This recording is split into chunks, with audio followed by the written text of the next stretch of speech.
الحمد للہ رب العالمین بارئ الخلائق اجمعین باعث الانبیاء والمرسلین والصلاة والسلام علی حبیبہ وخیرتہ حافظ سرہ ومبلغ رسالاتہ ابی القاسم محمد اللہم صلی علی محمد وآل محمد وآلہ الاطیبین الاطہرین الانجبین لا سیما بقیت اللہ فی الارضین واللعن الدائم علی اعدائهم اجمعین من یومنا هذا الى قیام یوم الدین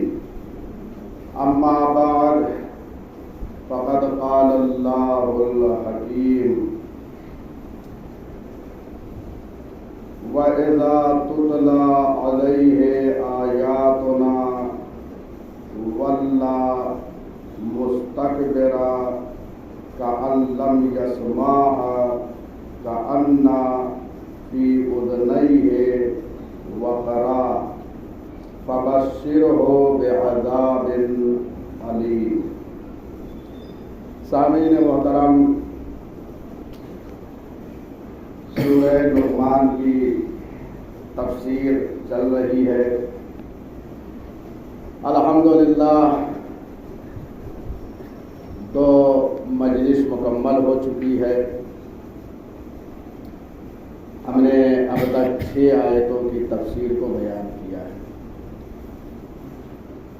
آج یہ 7ویں آیت ہے جس کی تفسیر ہم بیان کر رہے ہیں۔ وَإِذَا تُتْلَى عَلَيْهِ آيَاتُنَا، عرض کیا تھا اس سے قبل کہ کچھ لوگ وہ ہیں جو بیہودہ کلمات کو خریدتے ہیں، باطل کتابوں کو خریدتے ہیں اور خرید کر لوگوں کو راہ حق سے منحرف کرتے ہیں۔ وَإِذَا تُتْلَى عَلَيْهِ، چونکہ ربط انہی سے ہے اس لیے میں نے ذرا سا ان کے حوالے سے گفتگو کی ہے۔ ان کا عالم یہ ہے کہ جب ان پر اللہ کے آیات کی تلاوت ہوتی ہے تو یہ اپنا منہ پھیر لیتے ہیں۔ قرآن مجید کی آیتیں پڑھی جاتی ہیں تو ایسے افراد جو باطل چیزوں کو خریدتے ہیں وہ اللہ کی آیتوں کو نہیں سنتے ہیں، وہ اپنا منہ پھیر لیتے ہیں۔ واللہ منہ پھیرنے کو کہتے ہیں۔ مستکبرا، اور یہ منہ پھیرتے ہیں یہ تکبر کی بنیاد پر۔ متکبر انسان آپ دیکھتے ہیں آج دنیا میں بہت ساری چیزیں جو متکبر ہوتا ہے وہ ملک بھی نہیں دیکھتا ہے، وہ اپنے لباس کو دیکھتا ہے، اپنے وجود کو دیکھتے ہوئے چلتا ہے اور باقی سب سے جو ہے منہ موڑ لیتا ہے۔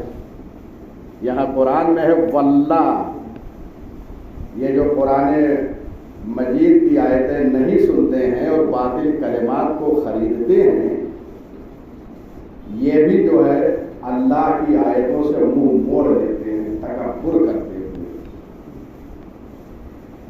کأن لم یسمعھا، اور ایسے منہ موڑ لیتے ہیں گویا انہوں نے سنا ہی نہ ہو۔ آپ نے دیکھا ہوگا کہ آج بھی زمانے میں جو متکبر افراد ہوتے ہیں، اگر ان سے کوئی کہا جائے، کوئی بات کہی جائے، کوئی ریکویسٹ کی جائے تو سنتے نہیں، حالانکہ سن رہے ہیں، لیکن قرآن کیا کہہ رہا، ایسا لگتا ہے کہ انہوں نے سنا ہی نہیں، جسے ہم کہتے ہیں سن کے انسنی کر دیتے ہیں۔ اس کے بعد قرآن کہہ رہا کأن فی اذنیہ وقرا، گویا وہ اپنے کانوں کو بند کر لیتے ہیں، یعنی گویا وہ بہرے ہیں، اس طریقے سے نہیں سنتے ہیں، منہ پھیر لیتے ہیں گویا سنا ہی نہیں، گویا وہ بہرے ہیں، بہرے بن جاتے ہیں۔ فَبَشِّرْهُ بِعَذَابٍ أَلِيمٍ، اے نبی ایسے افراد کو جو ہے وہ بشارت دے دو دردناک عذاب کی. اور فرما رہے ہیں ایسا نہیں ہے کہ آیات الہی سے جو منہ موڑ رہے ہیں تو پروردگار انہیں یوں ہی چھوڑ دے گا. ان کے لیے دردناک عذاب ہے. ایک تو خود گمراہ ہیں اور دوسرے افراد کو بھی گمراہ کر رہے ہیں. خود عذاب میں مبتلا ہیں اور دوسروں کے گناہوں کا بوجھ بھی اپنی گردن پہ اٹھا رہے ہیں. ایسے افراد ان کے لیے دردناک عذاب. اس تفسیر میں یہ وقرہ جو لفظ آیا ہے وقرہ کا دو معنی کیا ہے مفسرین نے. یعنی گویا وہ اپنے کانوں کو بند کر لیتے ہیں. بعد میں وقرہ کے معنی کیا ہے کہ وہ اپنے کانوں کو بند کر لیتے ہیں. دیکھتے ہیں آپ بعض حضرات اپنے دونوں کانوں کو بند کر لیتے ہیں. جب کوئی آواز دی جاتی ہے تو کانوں کو بند کر لیتے ہیں گویا ہم نے سنا ہی نہیں.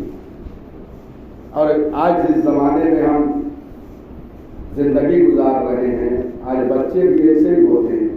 جب انہیں بلایا جاتا ہے تو بند کر لیتے ہیں.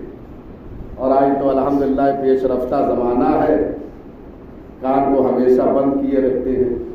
آپ پکارتے رہیے سنتے ہی نہیں ہیں. تو وقرہ کا ایک معنی ہے کہ وہ اپنے کانوں کو بند کر لیتے ہیں یا روئی جو ہے رکھ لیتے ہیں تو کوئی آواز نہیں سنائی دیتی. تو یا تو وہ اپنے کانوں کو بند کر لیتے ہیں ایک معنی وقرہ کا ہے. بہرے نہیں ہیں لیکن اپنے کانوں کو بند کر لیا گویا ہم سن ہی نہیں رہے ہیں. ایک معنی وقرہ کا یہ مفسرین نے بیان کیا. دوسرا معنی وقرہ کا بیان کیا ہے کہ گویا وہ بہرے ہیں. انہوں نے سنا نہیں گویا وہ بہرے ہیں. اب دیکھیے دونوں اعتبار سے قرآن کے اس آیت کی تفسیر. وَإِذَا تُتْلَى عَلَيْهِ علیہ جو ہے یہ ضمیر جا رہی ہے وہ بعض افراد جو لہو من الحدیث یعنی بیہودہ کلمات کو خریدتے ہیں بے بنیاد کتابوں کو خریدتے ہیں اور لا کے لوگوں کے سامنے پڑھتے ہیں. یہ ضمیر ان کی طرف پلٹ رہی ہے. جب ان کے سامنے آیات الہی کی تلاوت ہوتی ہے تو تکبر کی بنیاد پر جو منہ موڑ لیتے ہیں سنتے بھی نہیں ہیں. اور فرما رہے ہیں کأن لم یسمعها گویا انہوں نے سنا ہی نہیں. کأن فی اذنیہ وقرا گویا ان کے دونوں کان جو ہے یا تو بند کیے ہوئے ہیں. اب دونوں معنی دیکھیے. اس بنیاد پہ نہیں سن رہے ہیں کہ انہوں نے اپنے دونوں کان جو ہے بند کر رکھے ہیں اور یا تو وہ بہرے ہیں. بہرے ہیں نہیں بہرے بن گئے ہیں. دیکھیے بڑا فرق ہے. ایک دفعہ کسی کو بہرا کہہ دیا جائے تو لڑنے پہ آمادہ ہو جاتا ہے لیکن ایک دفعہ خود ہی انسان بہرا بن جاتا ہے. تو یہ وقرہ وہی معنی پہنچا رہا ہے کہ یہ بہرے بنے ہوئے. تو یہ دونوں معنی جو ہے اور میں نے یہ دونوں باتیں عرض کیا تھا کہ آیت جو اس سے قبل میں نے پڑھی تھی چھٹی آیت اس میں لہو من الحدیث لہو الحدیث یعنی وہ بےہودہ اور باطل کلمات کو خریدتے ہیں. تو اس میں کیا ہے خریدنے میں عقائد کی بھی باتیں آتی ہیں. یعنی وہ ایسی کتابیں خرید کے لاتے ہیں جیسے ایران سے اس زمانے میں نظر جس کا کل میں نے نام لیا نظر ابن حارث وہ ایران بزنس کرنے جاتا تھا اور وہاں سے کتابیں لاتا تھا اور اہل حجاز کو پڑھ کے سناتا تھا اور ان کو ان کے عقائد سے کیا کر دیتا تھا منحرف کر دیتا تھا. اور جب آیات الہی پڑھی جاتی تھی تو یہ سنتے بھی نہیں تھے.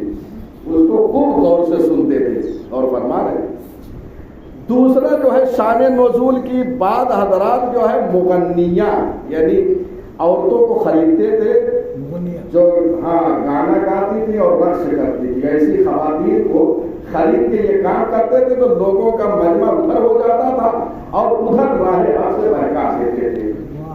اب ادھر کون آئے گا قرآن کی اگر تلاوت ہو جہاں ایک طرف ایسا ماحول ہو اور ایک طرف اللہ کے آیات کی تلاوت ہو تو اس وقت ایمان کا جائزہ آپ لیجیے کہ کدھر جانا ہے.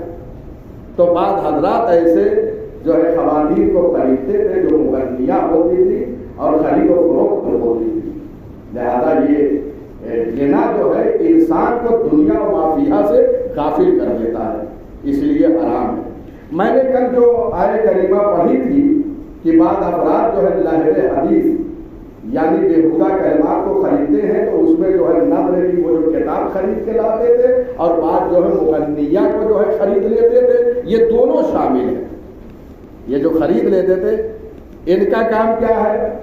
یہ اخلاقی دنیا میں اخلاق کو فاسد کر دیتی ہیں، برباد کر دیتی ہیں، راہ حق سے منحرف کر دیتی ہیں. اور لوگ اسی لیے پیسے خرچ کرتے تھے اور ادھر آیات الہی پیغمبر سناتے تھے تو لوگ سنتے رہیں گے.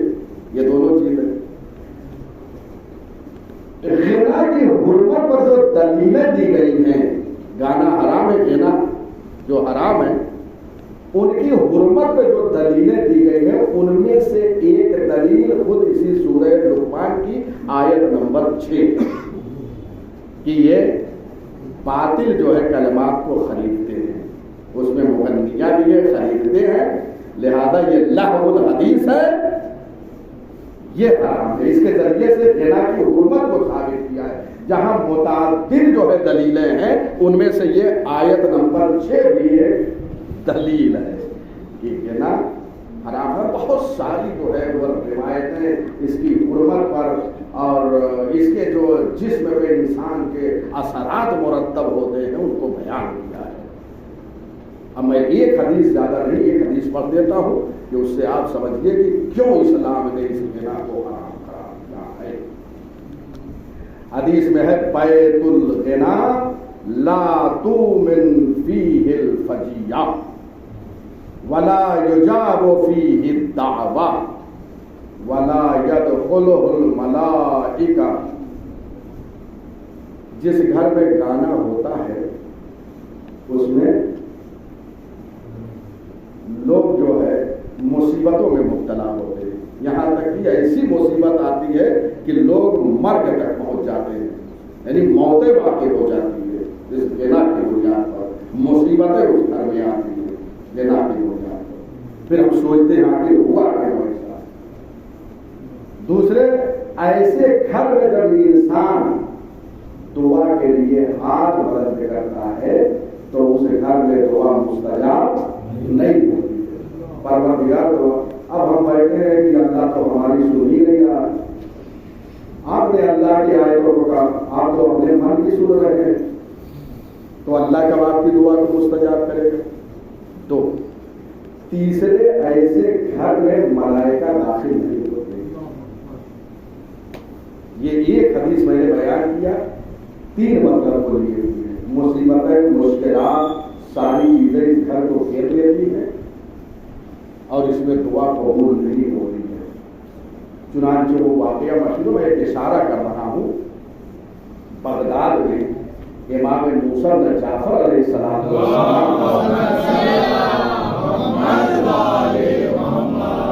ایک منزل سے گزر رہے تھے. اس گھر سے ایک کنیز برآمد ہوئی.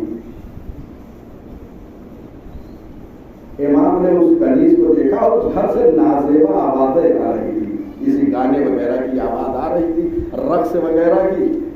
تو کنیز جب باہر آئی تو امام نے اس سے پوچھا کہ یہ گھر کسی غلام کا ہے یا آزاد کا ہے. پہلے زمانے میں غلام اور کنیزوں کو خریدا جاتا تھا اپنے گھر کے لیے، دیگر امور کے لیے. تو امام نے یہ سوال کیا کہ یہ مکان جو ہے جس سے تم نکل کے باہر آئی ہو یہ غلام کا ہے یا حر کا ہے، آزاد کا ہے؟ تو اس نے کہا یہ حر ہے، یہ آزاد انسان ہے. جو کسی کی ملکیت میں بک جاتا تھا وہ غلام ہوتا تھا، اور جو بکتا نہیں تھا کسی کی ملکیت میں نہیں وہ آزاد کہلاتا تھا. تو اس کنیز نے کہا یہ آزاد کا گھر ہے، یعنی کسی کی ملکیت میں نہیں. امام نے ایک جملہ کہا، واقعی یہ آزاد کا گھر ہے، اللہ کی اطاعت سے آزاد ہے، اللہ کی بندگی سے آزاد ہے، ساری چیزوں سے آزاد ہے. پر اتنا جملہ کہا اور امام جو ہے آگے تشریف لے گئے. کنیز گھر کے اندر جاتی ہے. آقا نے پوچھا تمہیں آنے دیتی ہے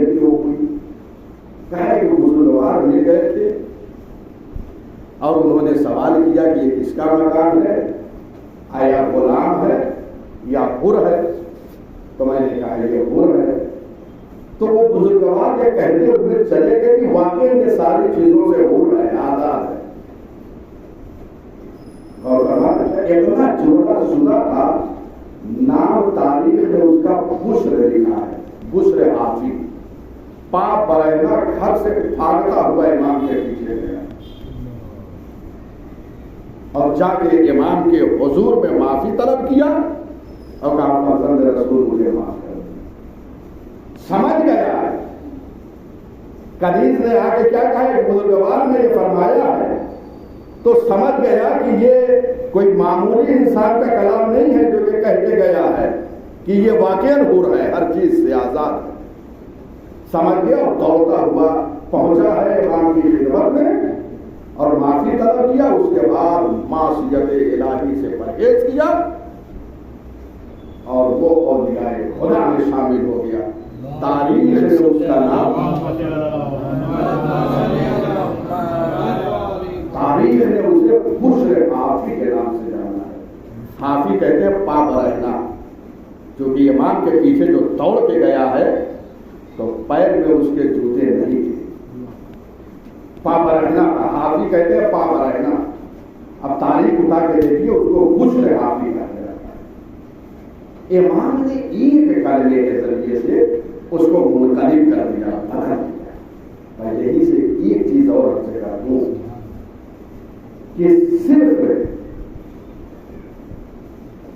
بشر حافظ جو وہاں پہ موجود تھا اس نے ہدایت پانی دی امام کے ذریعے سے، لیکن امام نے ہدایت کیسے دی؟ یہ سلیقہ علماء کو بتایا ہے۔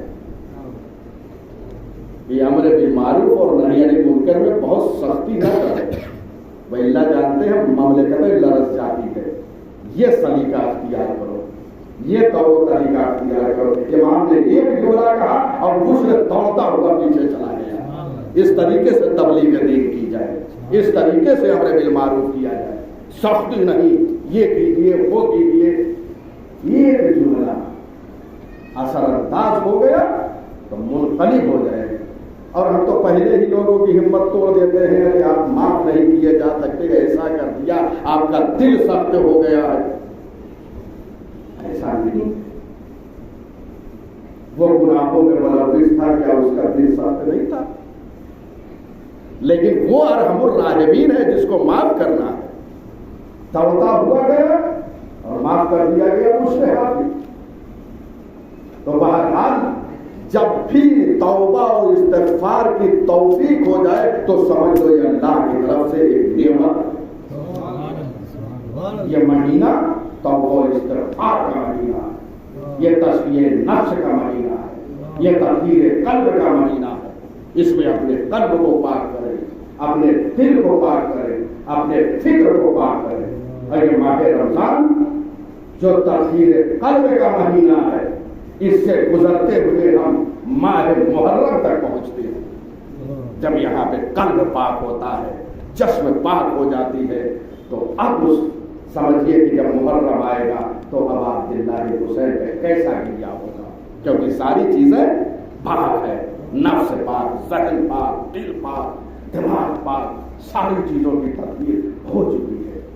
یہ اللہ کا کم لطف نہیں ہے اس مہینے میں۔ رمضان کا معنی ہے، ایک معنی ہے جلا دینے کے، مولانا موجود ہے، رمضان کا ایک معنی ہے جلا دینے کے۔ اللہ جو ہے اس مہینے میں گناہوں کو جلا دیتا ہے، جلا دیتا ہے گناہوں۔ آپ نے دیکھا بھی سوشل میڈیا پر عراق سے ایک تصویر جو ہے شائع ہوئی تھی، آپ نے ملاحظہ فرمایا ہوگا کہ لوگ ایک دوسرے کو اس میں معاف کر دیں، درگزر کریں اس مہینے میں۔ تو ایک دکاندار تھا، موصل کا رہنے والا، عراق شہر میں، ماہ رمضان کا جو استقبال کیا، دکان سے جو ادھار اور قرض کے طور پر سامان لے جاتے تھے اس نے پوری لسٹ کو نکال کے جلا دیا۔ جی یہ جب ایسا کریں گے تو اللہ کی رحمت بے پناہ اور لا نہایت جو ہے تمہارے سامنے ہے۔ یہ کر کے تو دیکھو، ایسا بنو تو اس نے جلا دیا. اب رمضان جو نام ہے تو کیا پروردگار اس کے گناہوں کو نہیں جلا دے گا جو پہلے کیا ہے اس نے؟ رمضان کا معنی ہے گناہوں کو جلا دینا. ایسا عمل پیش کرے اللہ کی بارگاہ میں. بہرحال تو یہ لہو الحدیث جو ہے ان پر جب آیات کی تلاوت ہوتی ہے تو یہ اپنے کانوں کو بند کر دیتے ہیں یا یہ پہلے ہو جاتے ہیں. تو پروردگار ان کو تنہا نہیں چھوڑنا یوں ہی کہ تم جو چاہے کرو آزاد ہو. بالکل نہیں, تم آزاد نہیں ہو بلکہ تمہارے لیے دردناک عذاب ہے. علیم کے معنی دردناک عذاب. پروردگار جو ہے محشر میں دے گا. یہ تکبر کی بنیاد پر اللہ کے کلمات کو نہیں سنتے ہیں, آیات الہی کو نہیں سنتے ہیں, حق کا انکار کرتے ہیں. پروردگار ان سے حق کو سننے کی صلاحیت کو تنگ کر دیتا ہے. اور فرما رہے ہیں جب انسان اس طریقے سے تکبر کے ساتھ گناہوں میں ملوث ہو جاتا ہے اور اللہ کے کلمات کو سننے کے لیے آمادہ نہیں ہوتا ہے, اپنے کانوں کو بند کر لیتا ہے, تو پروردگار بھی اس کے لیے دردناک عذاب کی بشارت دے رہا ہے. پروردگار اپنے نبی سے کہہ رہا ہے ان کو بشارت دے دو دردناک عذاب. یہ عذاب آ کے رہے گا. یہ اللہ کا فیصلہ. اب یہاں پر ایک میں ذرا سا ادبی اور علمی بحث سے وہ بھی اشارہ کر دوں, اس لیے کہ بہت سے سوالات آتے ہیں. ایسا نہیں ہے کہ میں نے دیکھا بہت سے عوام الناس میں سے جو عربی گرامر سے واقف ہیں وہ قرآن مجید میں غور و فکر اور تدبر کرتے ہیں. میں نے بہت سے ایسے افراد کو دیکھا ہے جو عام ہیں, یعنی کوئی عالم نہیں ہے لیکن پڑھتے ہیں وہ گرامرس کو اور آگے علماء سے سوال کرتے ہیں.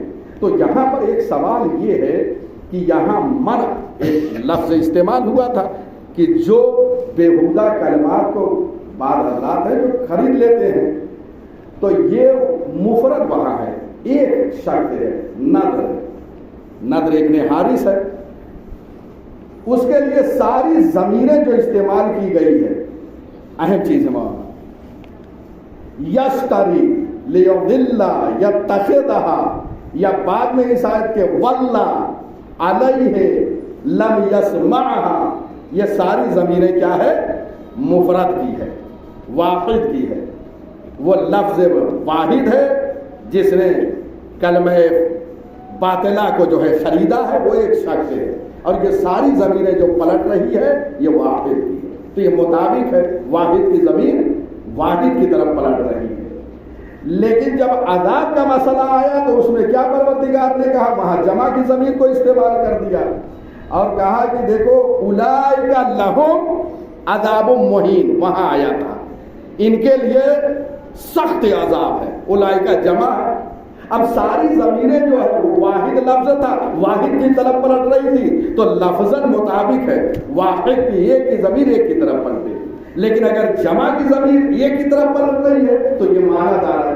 اب یہ کیسے حل ہو؟ قرآن مجید ہے, یہ فہم کی ضرورت ہے.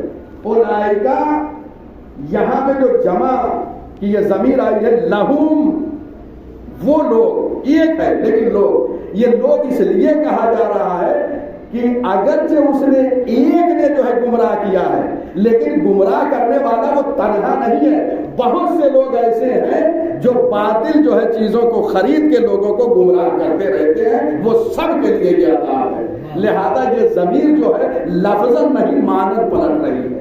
اور گرامر میں یہ چیز آئی ہے کہ کہیں ضمیر جو ہے لفظاً پلٹتی ہے اور کہیں معنی پلٹتی ہے. غور فرما رہی ہے, گرامر کی بات تھی جو میں نے عرض کیا. انشاءاللہ چونکہ یہ درس سے تفسیر ہے لہذا کہیں کہیں یہ باتیں جو ہے علمی اور ادبی آ جائے گی. اس کے بعد تمام کرتا ہوں میں ان الذین, اب فوراً وہاں پہ کیا ہوا ہے کہ جن لوگوں نے اللہ کی آیات کو جو ہے انسنی کر دیا, اپنے کان کو بند کر لیا, ان کے لیے دردناک عذاب ہے. اب جو محسنین ہیں ان کے مقابلے میں کون تھے؟ محسنین, بار بار جن کی 3 صفتیں بیان ہوئی تھی. اب ان کی جزا کیا ہے؟ ان کی سزا کو سنا دیا پروردگار نے کہ دردناک عذاب ہے. اب محسنین کی جزا کیا ہے وہ پروردگار بیان کر رہا ہے اس آیت کریمہ میں. ان الذین آمنوا وعملوا الصالحات لهم جنات النعیم. وہ لوگ جو ایمان لے کر آئے اور انہوں نے عمل صالح کیا ان کے لیے جنات النعیم ہے، یعنی جنت میں نعمتیں ہیں. نعیم جو ہے بہت زیادہ نعمتوں کو کہتے ہیں. راغب اصفہانی ایک عالم گزرا ہے، اس نے ایک کتاب لکھی ہے المفردات، جو مفردات راغب کے نام سے مشہور ہے. اس میں قرآن حکیم کے سخت الفاظ کے معنی کو بیان کیا ہے، وہاں میننگ کو قرآن کی بیان کیا ہے. مفردات راغب کے نام سے مشہور ہے وہ کتاب اور بہت اہم کتاب ہے قرآن فہمی کے لیے. اس میں انہوں نے نعیم کا معنی بیان کیا ہے اور کہا نعیم کا معنی ہے النعمت الکثیرہ. یہ معنی جو ہے میننگ بیان کیا ہے النعیم یعنی النعمت الکثیرہ، بہت زیادہ نعمتوں کو نعیم کہا جاتا ہے. جنت میں جو ہے وہ بہت زیادہ نعمتیں محسنین کے لیے ہوگی. اب محسنین اپنے درجے کو سمجھیں. محسنین ہے تو یہی واضح ہو گیا. محسنین وہ ہیں جو ایمان لے کر آئے اور انہوں نے عمل صالح انجام دیا. تو ایمان کے بعد عمل صالح جو انجام دیتے ہیں وہی محسنین ہیں. ان کے لیے جنت میں کثرت سے نعمتیں ہیں. یہ پروردگار بیان کر رہا. اور خالدین فیہا، ہمیشہ اسی میں وہ جنت میں رہیں گے.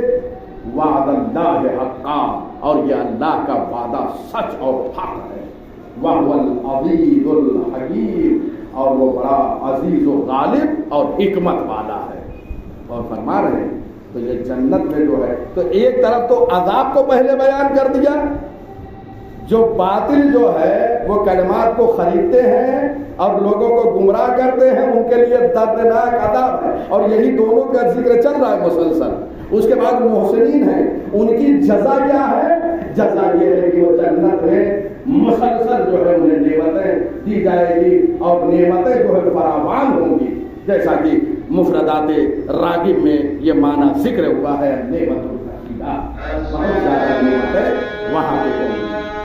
بہرحال تو یہاں پر یہ عذاب ہے اور یہاں پر یہ جزا کو بیان کیا گیا ہے جو محسنین ہیں ایک دوسرے کے مقابل میں. تو محسنین کے لیے اچھا ایک اب اور یہاں پر معنی میں بیان کر دوں اور تمام کروں کہ یہاں پہ عذاب علیم کہا گیا ہے. کس کے لیے؟ جو باطل کلمات کو خرید کے نشر کرتے ہیں، وہاں مفرد ہے عذاب علیم ہے. لیکن محسنین کے لیے جنات النعیم کہا ہے. جنات نعیم یہ جمع ہے اور جب عذاب علیم کیا ہے؟ مفرد ہے. تو وہاں مفرد کیوں اور یہاں جمع کیوں؟ غور فرما رہے ہیں. یعنی عذاب علیم ہے، دردناک عذاب ہے، لیکن یہ واحد ہے، مفرد ہے. لیکن جنات جو ہے وہ جمع ہے. اس کا مطلب یہ ہے کہ رحمت الہی کا یہ تقاضا ہے کہ اس کے غضب پر غالب ہو. یہ غلبے کی بنیاد پر یہاں جمع، یعنی اللہ کی رحمت ہے اس کے غضب پہ بھاری ہے، اس لیے جب جزا دے رہا ہے وہ زیادہ دے رہا ہے اور جو عذاب کر رہا ہے اس کے مقابل میں کم عذاب ہے. غور فرما رہے ہیں. اور یہ ابھی یہ جملہ موجود ہے، میں اپنی طرف سے کچھ نہیں عرض کر رہا ہوں.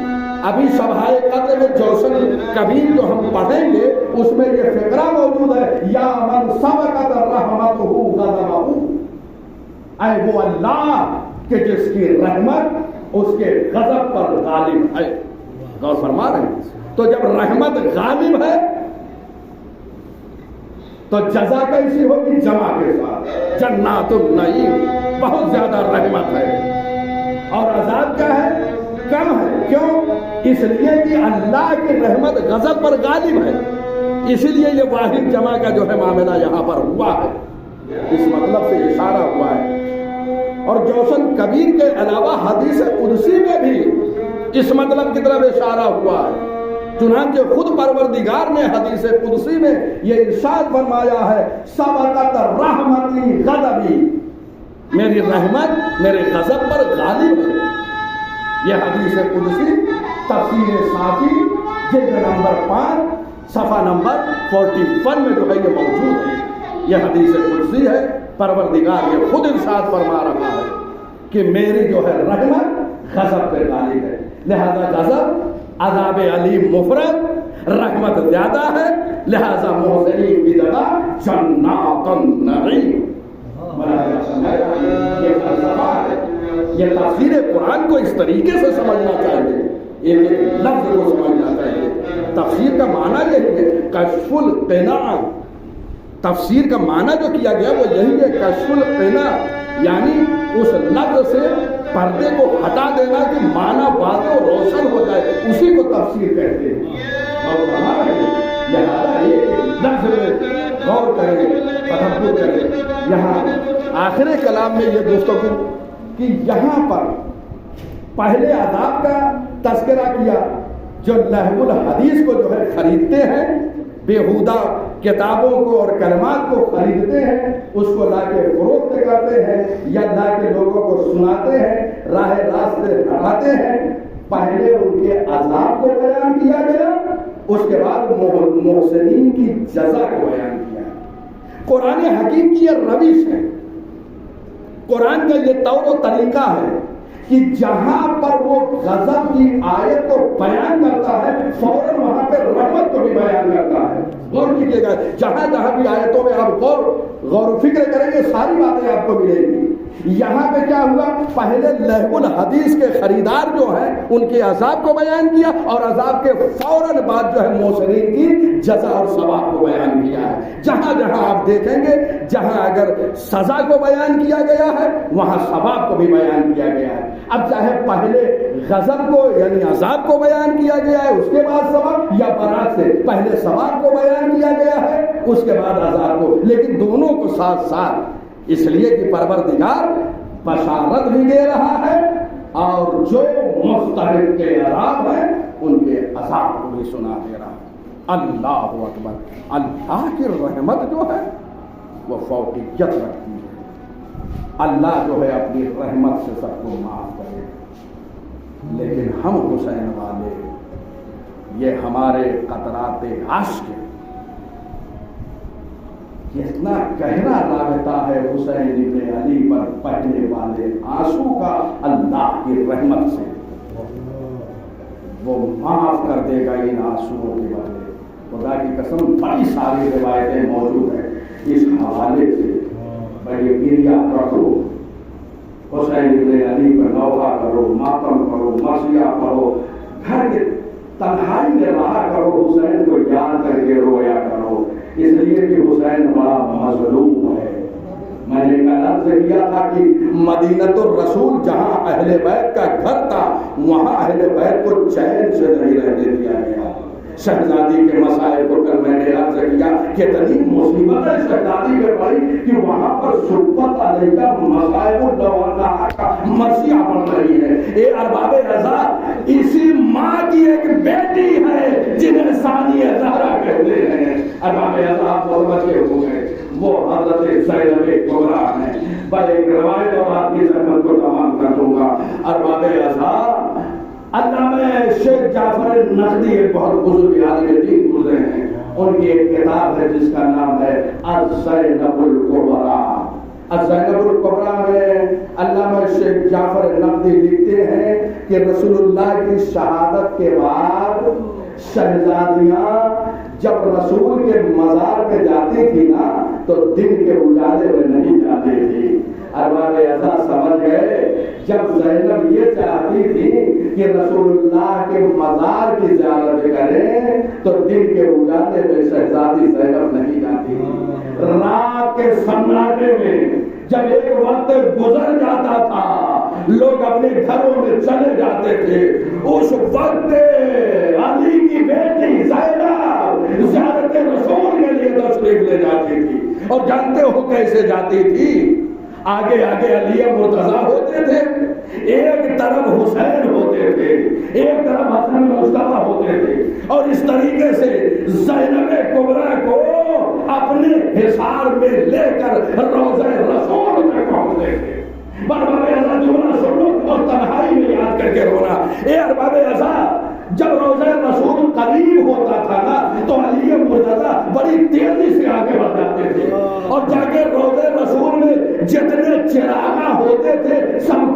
دیتے تھے.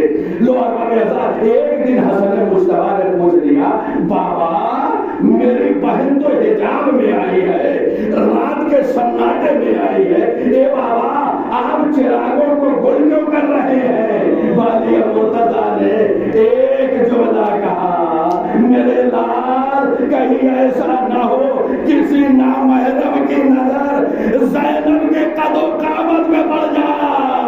اے غیرتدار علی, آپ کی محبتوں کے نصاب اتنا گوارا نہ تھا کسی نامحرم کی نظر زینب کے قد و قامت میں پڑے.